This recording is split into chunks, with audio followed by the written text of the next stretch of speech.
All right, it is 1:15, so I will start. So, hi everybody, and welcome to my talk, Eating Humble Pie, which is about going from a toy problem to a real-world solution in predicting customer lifetime value. And actually ties in, I realize, quite nicely with the keynotes that we just heard, because this is very much a tale of misery and woe, but also a lot of fun. And when I say misery and woe, I mean it's the love-hate relationship that we data scientists have with our crappy data and our crappy models and things like this. And I say this in a purely positive way, that this is what we are busy with. This is the challenge that it's fun to try to overcome. And at my company, we're very much in the middle of this mess. And my talk today will be about this. So who am I? My name is Katherine Munro. I'm a data scientist and the data science ambassador for Smarter E-commerce, or SMEC. And we are a company based in Austria where our domain is e-commerce. So our clients are big online retailers who are running Google Shopping ads campaigns. So if you've ever typed something into Google and noticed ads along the top of the search engine results page, the SERP, our clients are making those ads, and we have different solutions, all data-driven and some of them machine learning-driven and so on, that are about optimizing those campaigns. And that's what we are doing in the team. And in my free time, which is using and abusing this word, I'm also a trainer for LinkedIn Learning. I'm a volunteer mentor for female coders, where we teach women how to code. Education lead for Women in AI Upper Austria, and I did also co-write and edit the data science handbook that our wonderful speaker Wolf just told you about. So please get that book. We're really proud of it, and we hope you can get some use out of it. But enough shameless self-promotion. Let's actually get on with the topic of the talk. So we're going to cover what is customer lifetime value, and how can you model it or predict it, and then more importantly, how can you do it right? We don't actually have the answer for that yet, but we can tell you some tricks we've learned so far. And then time for conclusion and questions, of course. So customer lifetime value, what is it?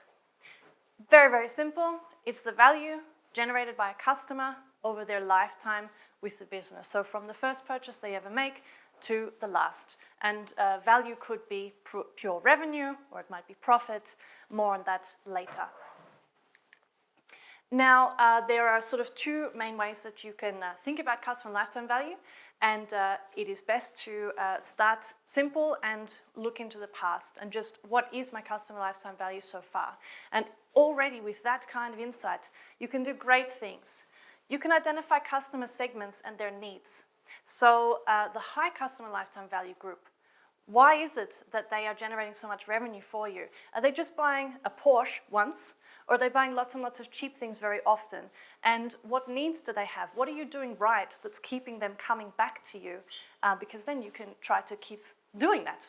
And on the inverse, your low-value customers, what is it that maybe they don't like that you could improve on? Or are they always buying one product kind of early in their lifetime with you, and then never again? Maybe that product really sucks.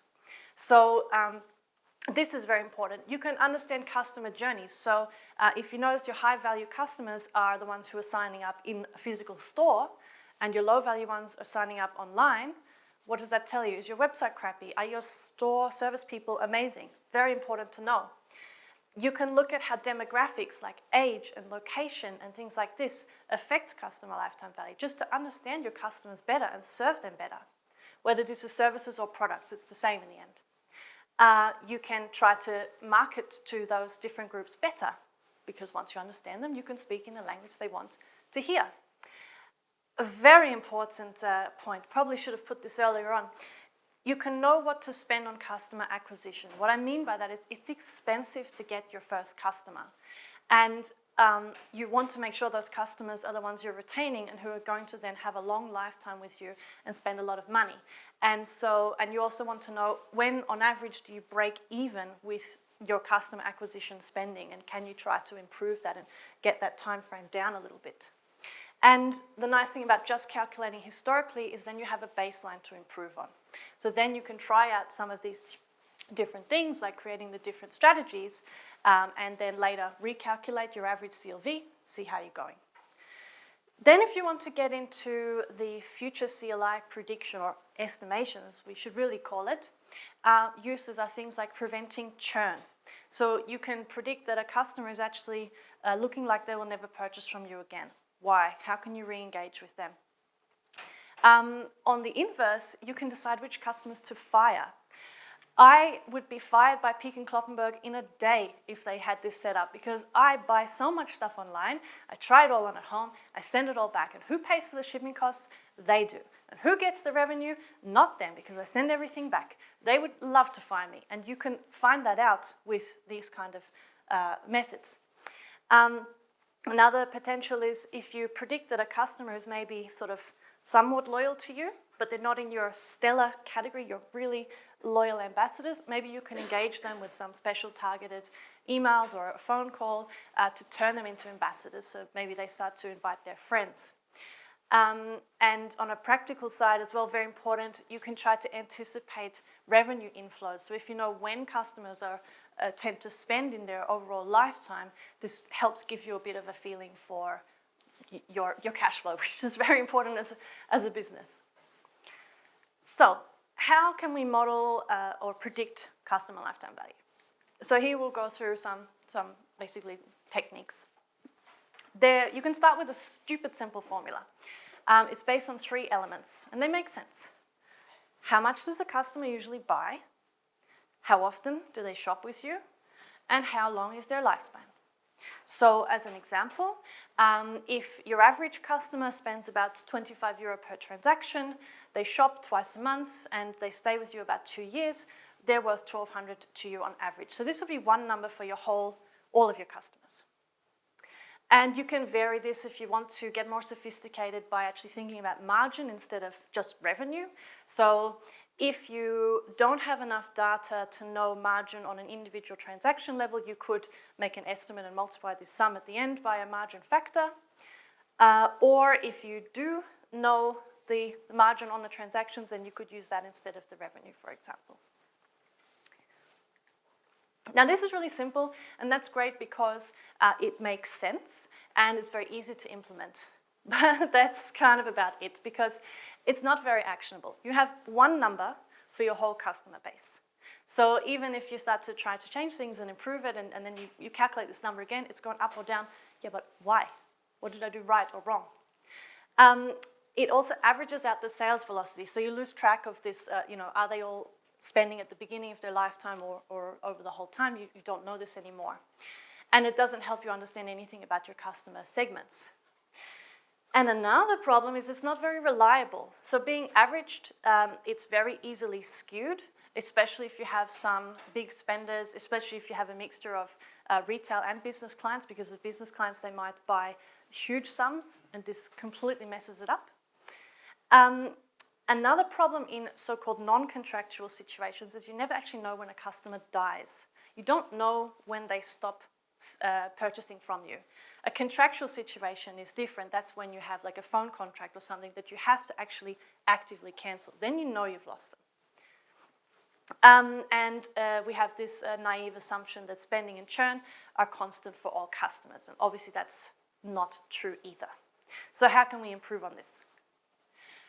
Cohort analysis is designed to answer some questions like, on average, what's a customer worth to me after 3 months or after a year? When do they spend the most during their lifetime? How are different demographic groups different in their average CLV? So maybe I have some region, maybe a fancy part of the city, and they spend more money or something like this.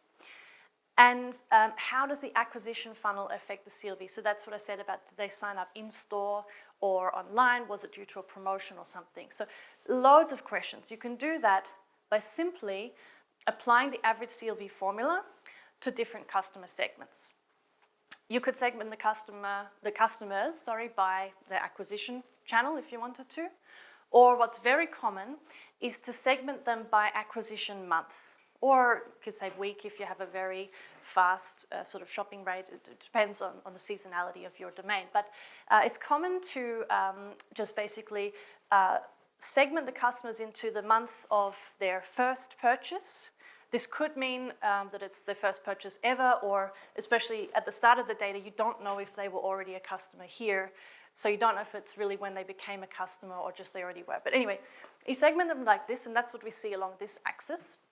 And then you apply the formula to each group. And so then on the y-axis here, we have the month since the earliest transaction. And so you can see in this case that, okay, customers who their first purchase in my data set was in December, they're spending a lot. In their first month with me, they're spending really a lot, but even as the months go on, they're still spending. And maybe that's because they just got such great, amazing Christmas presents for their family, they fell in love with your store, or maybe, probably more likely, they were already customers at the start of this data collection. That's why they're more loyal, they're spending more.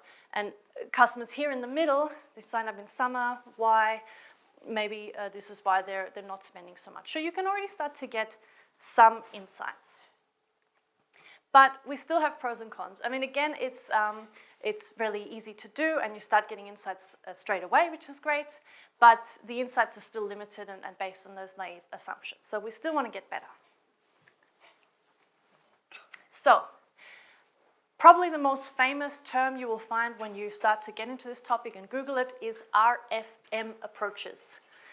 So for each customer, you have the recency, which is usually defined as the age at the last purchase. So the time between their first purchase and their last purchase that they've made with you. That doesn't mean last as in they've stopped, but just the most recent one you have in the data. The frequency is the number of repeat purchases, or the number of time periods where they have made a repeat purchase.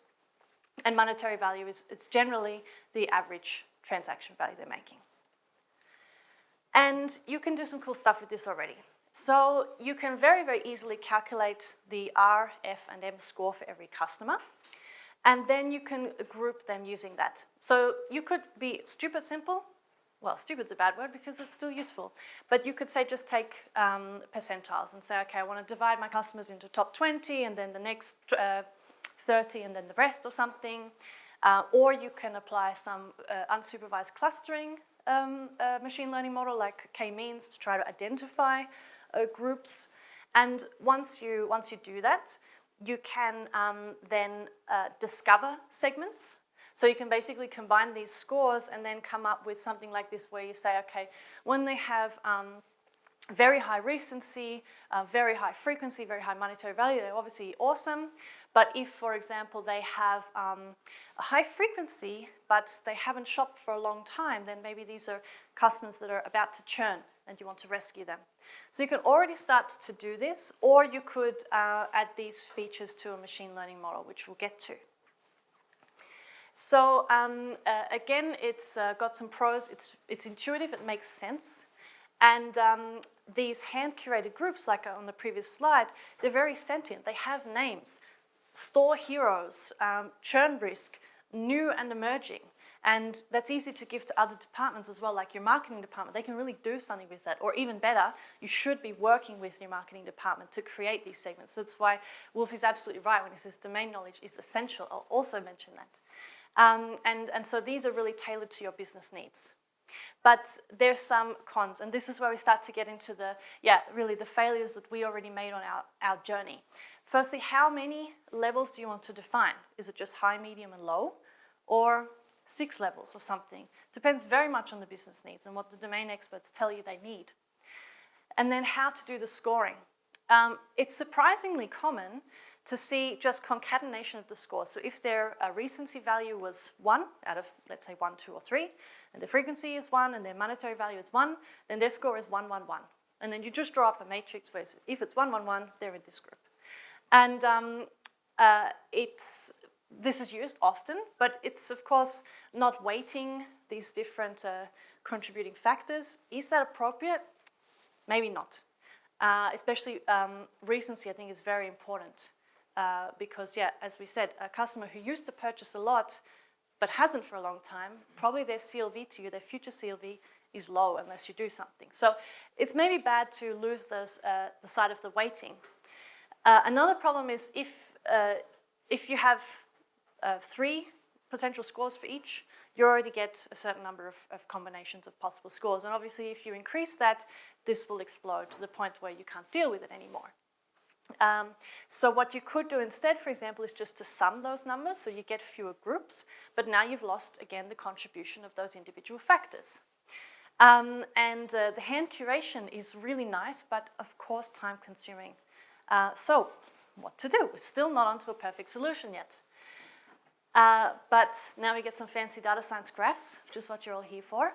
So we can look at probabilistic models, or the so-called buy till you die model. So it's based on this principle. A customer tosses 2 coins, buy or don't. So every single day they're tossing this coin, and it has a certain probability distribution of whether they will buy or they won't buy. And similarly, they're tossing a coin with, again, a probability distribution that you learn, which is die or don't. So you usually use 2 kinds of models. Most common combination is a so-called beta geometric negative binomial distribution for the number of purchases and the churn factors. So you learn those with one model. And then a so-called gamma model for the transaction value. And then once you've learned the parameters of those models, super cool, because then you can start making predictions like the future number of transactions, the future value, and you can also even quite easily start to adjust for the cost, like the depreciating cost of your stock, because something that's sitting in the warehouse for a long time, it's going to be harder to sell it, you have to sell it for less. So you can adjust for this, and you can calculate the probability that a customer is alive. And on this graph, okay, this is the expected number of future purchases. And so you can see that a customer with a very high frequency and high recency, as in the age at the last purchase, when both of those are high, so they've been with you a long time and spent often, then the probability of being alive is very high. And of course, you get the inverse in the opposite corner. So that's cool. We have some pros again. This is really famous. I'm not sure when these methods came out, but they're really tried and tested, and despite their simplicity, work really well. And of course, we're now on the first technique that I've talked about, where you can start making predictions into the future, which is what we all like because it makes us look cool. But it's still not perfect. A big problem is you can't do anything with customers that have 1 or maybe 2 purchases, because the model, as you can see here, it doesn't know what to do with them. It just says, yeah, they're alive, which is nonsense. Maybe they purchased for you once, your website sucked, they will never be back. So this is really unfortunate. You can't deal with those kind of customers. And another problem is the model assumptions. I'm going to say problem, this is data science. We have to make sure our data meets the assumptions of our models, but it can be tricky. Especially the gamma model, it assumes no correlation between the frequency of transactions and the value. And I think that doesn't make sense, because I know that if I forget to shop 1 week and have to shop every 2 weeks, then my monetary value will be higher. So this assumption might not be met for some customers in some domains, some retailers in some domains, and then you can't use this model. And then you can't predict the monetary value. Which is, sad. Then our product owners are angry with us. So what we can do is also look at some machine learning approaches, and we have a couple of options. Regression would be to actually predict a number value for every customer, and classification would just be to try to predict the segment. Are they going to be a high, medium, or low value customer?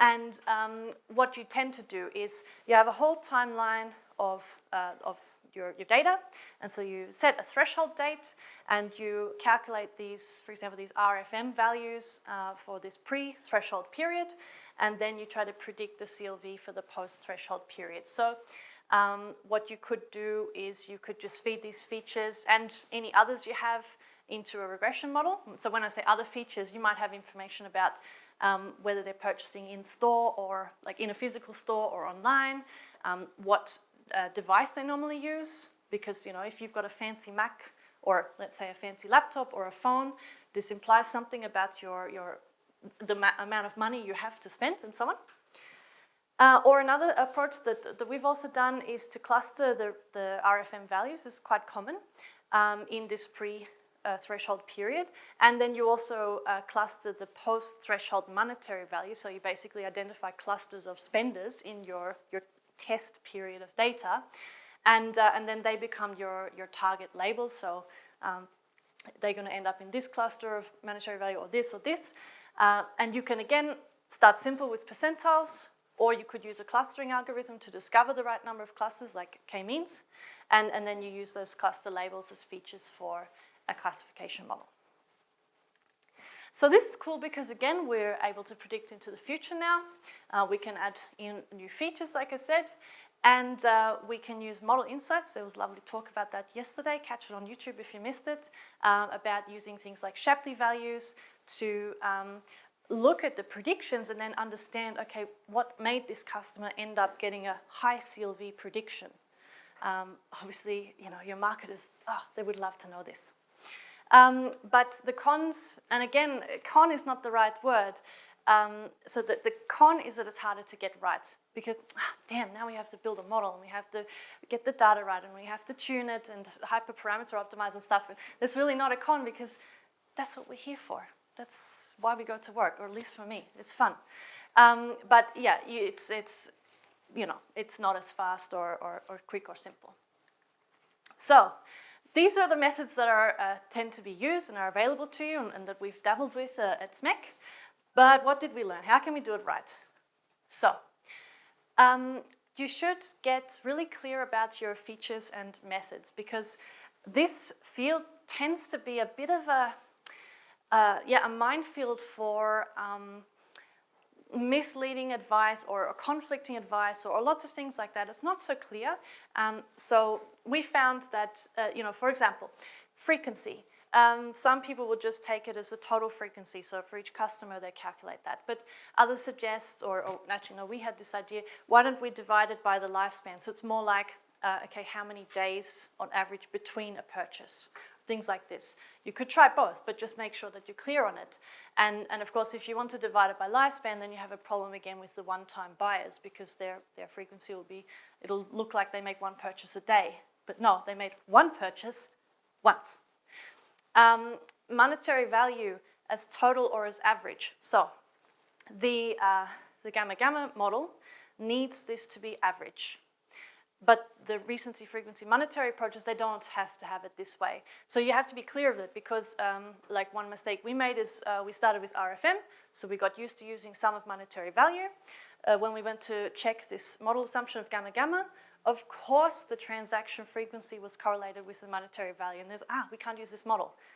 Turns out, no, we can. We just have to use the average. And then the assumption is fine. So have to be really careful of this. And beware of the tutorial, okay? They're great fun, but this is good life advice in general, not just for CLV. Okay, please be careful. Firstly, disregarding model assumptions. So one of the first the first hits you find when you want to try out RFM approaches using clustering. Great tutorial, but they completely abandon the fact that the k-means clustering algorithm needs the data to be fairly normally distributed. And your recency and frequency and monetary value, they're like this. They are so skewed. And this tutorial doesn't mention it. So you just add the log transform and it's fine. But this is really dangerous when you just follow these tutorials. Another pet peeve is abusing positional arguments. Again, good life advice in general. Especially there's a package called lifetimes. It's very, very popular for customer lifetime value predictions, and many of the methods take these values or these arguments R, F, and M. And you see tutorials where they just put DF and then column recency, DF column frequency. Fine. But if you're not paying enough attention and not using, like, naming your positional arguments, then the chance of you accidentally putting the frequency for the recency or vice versa is really high. Be careful. Another pet peeve is not explaining method parameters, because then people just copy the tutorial and they don't realize what parameters that they're adding to this model. So like in the lifetimes, there's a penalizer coef is one of the arguments, and it's applying an L2 penalty to regularize this model to stop its values being totally crazy huge. But I think, as with any data science project, you have to be careful of these kind of things. And profit versus revenue is another another fun one that we've been working with. So retailers, they want to focus on profit. All right, that's a more mature retailer focuses on profit, not just pure revenue. But this is very hard to do because there are so many factors that make up the cost. So actually, I've written this a little bit wrong. A cost of goods sold is one factor, and this is, okay, when the retailer buys the pair of shoes from the manufacturer, how much does it cost them? That's the cost of goods sold. But there are so many other costs to getting that product to you. So there is, of course, the shipping. So there's cost of delivery services. There's cost of payment services, which is like the credit card processing fees. If you return it, they have the shipping cost again, but then also they have to pay somebody to unpack your goods, check that they're not dirty or something. They might have to steam them to iron them again, and then they have to put them back on the shelf in the warehouse. So actually getting revenue is quite a challenge. Again, that's fine, that's good. It's very interesting to learn these things, but you have to learn them. Oh, this is a fun one. So we have some friendly customers we're working with, and they tell us, oh yeah, our cost of goods is normally this much for this unit, but if we sell more than 10,000, then it goes down. The manufacturer gives us a discount. Okay, cool. Imagine trying to back calculate that for all the customers who have bought this product. This is really tricky. So maybe you can't deal with that, but you should at least be clear. And also, when you're communicating with the other stakeholders outside the data science team, you should be clear on this. Shouldn't need to say this, but I will. Get good data. And especially, I'm so amazed by this, but the go-to data set that is used in all of these tutorials, I don't want to disrespect it. It's okay, so I won't name it, but it's always used. And nice. The problem is, it's only about 1 year of data, and a lot of customers have a longer lifetime, so you miss the seasonality of things like Christmas, like are these shoppers only coming once a year at Christmas or things like this. It only has about 500,000 rows, and you have to drop 100,000 of them because they don't have customer ID. And since you're trying to predict the value for every individual customer, you need the customer ID. You can't just fill that with the mean or something.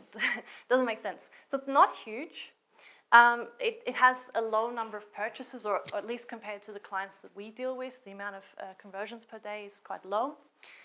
And it's very skewed. So because it's a combination of business and retail, like regular you and me customers, that's why I warned you about this, the maximum quantity, so number of units in a transaction is over 80,000 for one customer, one transaction. Fun fact, they returned all those items. You can see it in the when there's a negative quantity, you know that they were returned. So they obviously, blew the budget and had to return it all. And the maximum unit price is over 38,000. And fine, if this was a store for, I don't know, machinery or something, that might be normal, but it's not. It's a store that sells like birthday cards and candles and things like this. But they have, you can look at the descriptions and you see that there's some descriptions which are clearly services, and there's one service that was over 38,000, and this completely messes up like your clustering. If you want to try to cluster those RFM scores, this makes it really tricky. By the way, I'll just pop in some more shameless self-promotion. So as I said, I am a trainer for LinkedIn Learning, and I have a course on predicting customer lifetime value that's coming out soon, but I am teaching in German. But still, you can watch it and pull the notebooks. They're in English. Anyway, back to the show.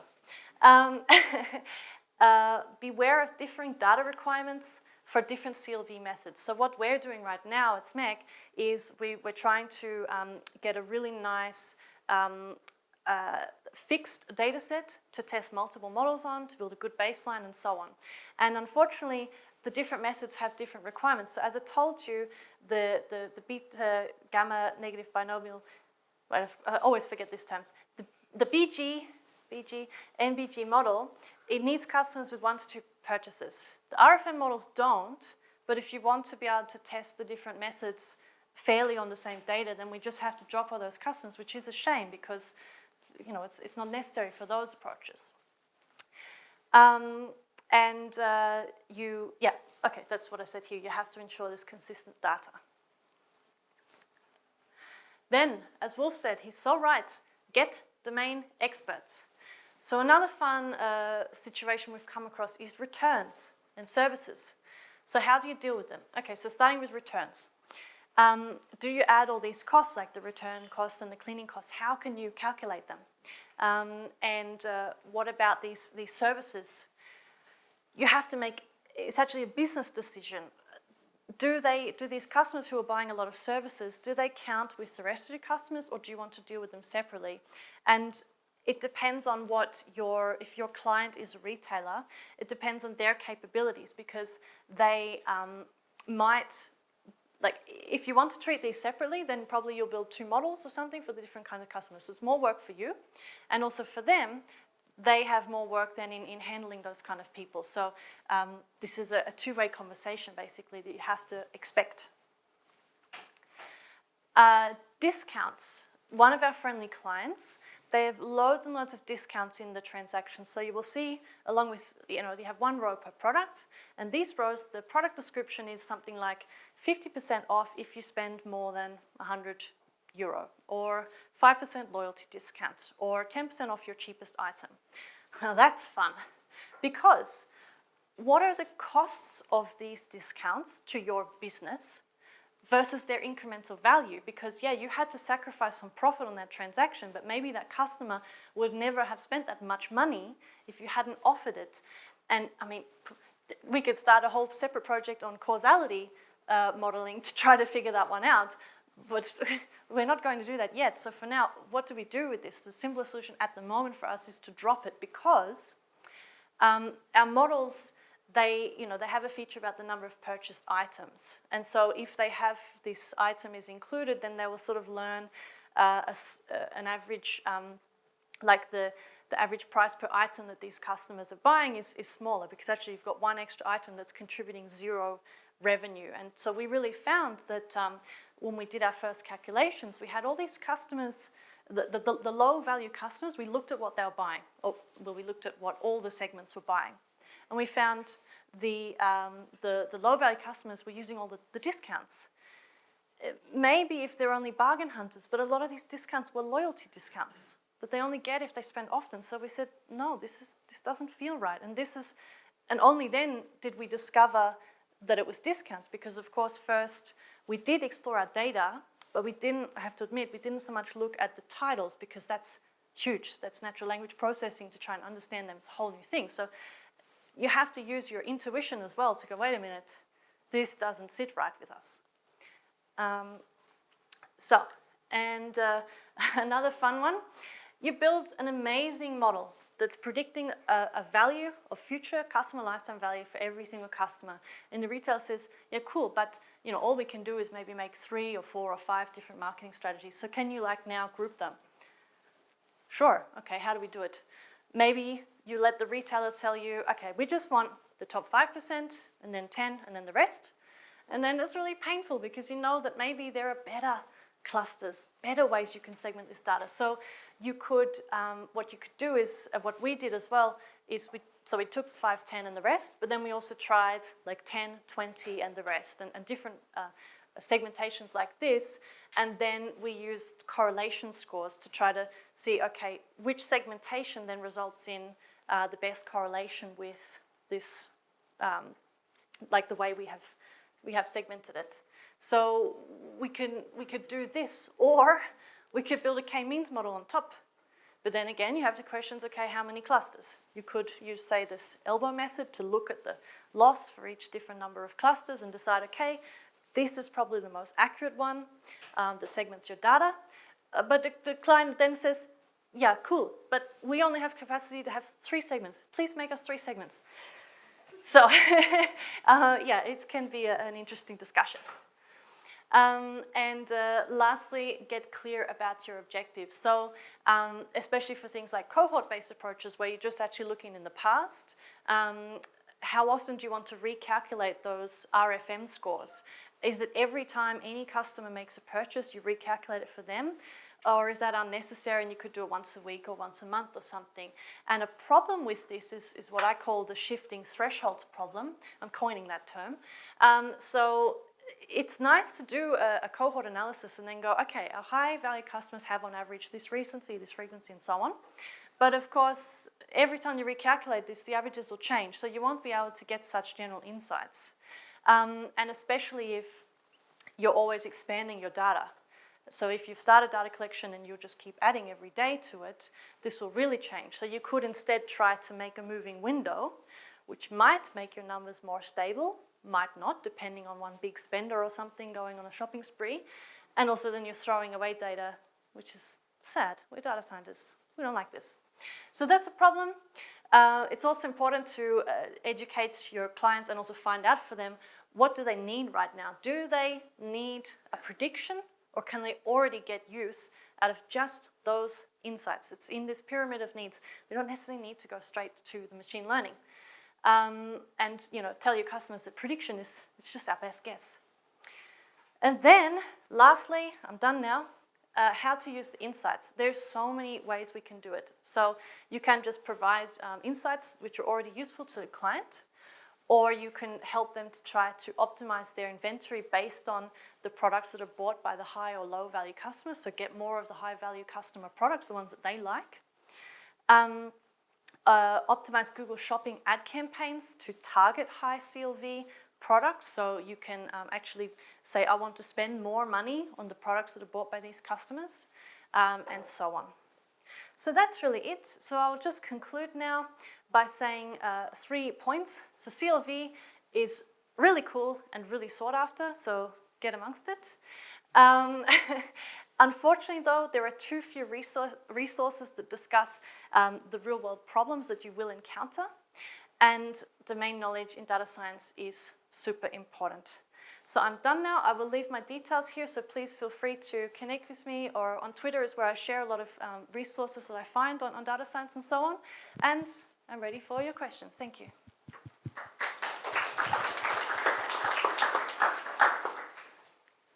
Oh, okay. I think you're up first, or yeah. Yeah, it's fine, you, and then you up the back in the yellow. Thanks.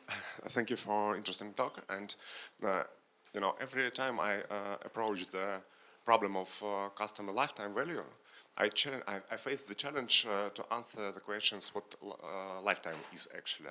Yes. Because literally lifetime is probably not the thing that we're trying to calculate, and sometimes we substitute lifetime with churn, meaning that we're looking for a frame when we lose customer. But how to define this time? How to define the fact that we lost the customer? Yeah, exactly. This is one of the hard things in this non-contractual setting. So, if you're buying on Amazon or something, when will you decide that, no, screw Amazon and I'm going to rebel against the system and never buy from them? They have no way of knowing this. All they can do, I guess, is look at your averages, or maybe look at your personal distribution. They see it's tailing. This is one of the problems. We don't have an answer for that yet. But so this is a good point. You can try to use churn instead. So churn is 1 minus retention rate, and retention rate is your number of repeat customers, so they've bought more than once, over the whole number of customers. So you can try things like that. It's cool that you're also working on this. Maybe we can talk afterwards, but I don't know the answer. This is part of the problem. Sorry that I couldn't give you some tips that you can take back to your team. I wish I could. We're still working on it. No worries. Up the back.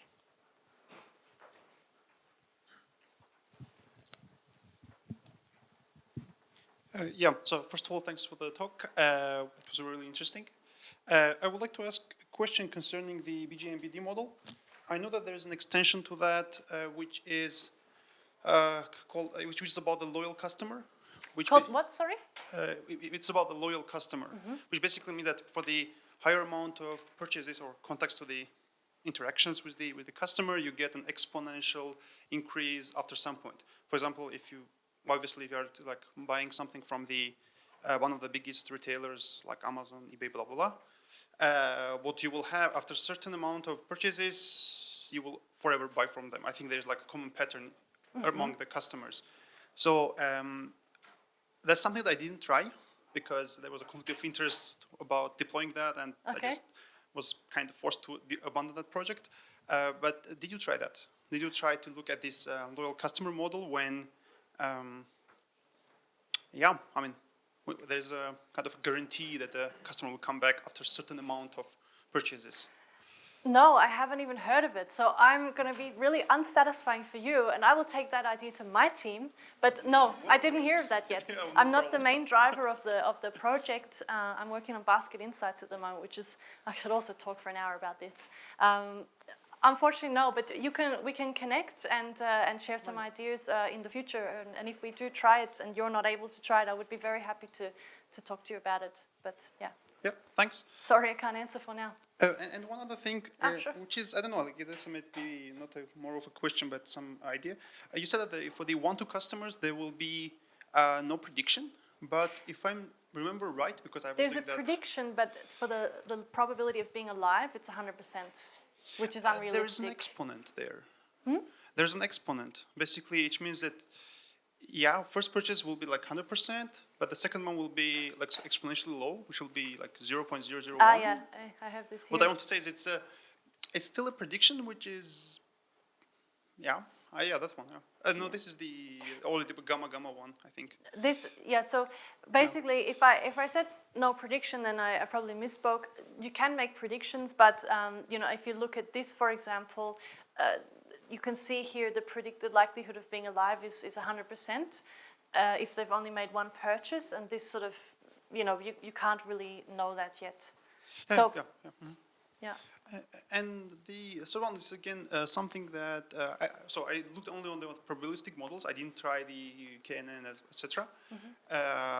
For the KNNs, I mean, as you said, there is an issue with the distributions being not normal. Then maybe there can be used k-medoids, etc. When you are kind of a bit getting rid of the tail. Well, we log transformed it, and we found that our data distributions were then fine, and so then we could apply the KNN. It was okay. Oh, nice, yeah. Yeah. That was the other idea. Yeah, it was actually super satisfying. It's one of those really nice moments when you log, and it's it's so perfect now. Yeah. But another question here. We better move on. One more question, I guess. We have 3 Thanks, minutes. Katherine, for the talk.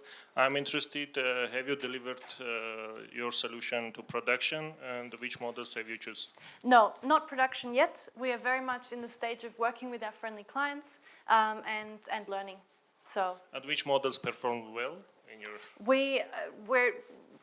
We found, for example, my first models really sucked, which was just using random forest and XGBoost, but that was on the toy data set, or not toy, but the classic data set. Then the project was taken over by my colleagues. They are getting better results they've tried some AutoML, so it's basically nonlinear regression. They're trying some simple regressions. They're trying XGBoost and some classification. And this is really work in progress. So I don't know yet. We're waiting. I will find out on the next sync where they've gotten with the newest models. But basically, we did some exploratory work. I built some notebooks and things, and to get us into the topic.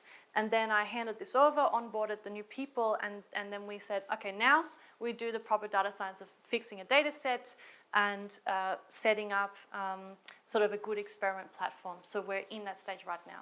Again, Thanks. Just have to watch this space. And I guess that's all we have time for. So thank you guys very much.